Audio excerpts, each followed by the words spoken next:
To add funds to your account, click the Add Funds button. This will take you to your Kraken account.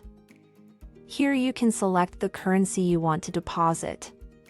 I'm going to leave it on Euro. Now put in the amount you want to deposit. The minimum amount required to use Arkmon is 250 euros.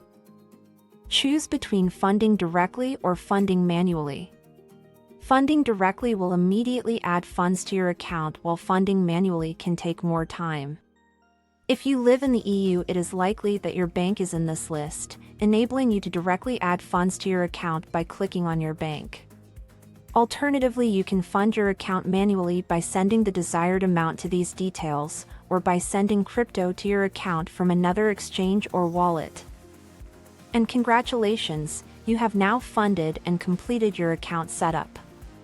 You will now be taken to your dashboard where you can optimize your portfolio with just a single click.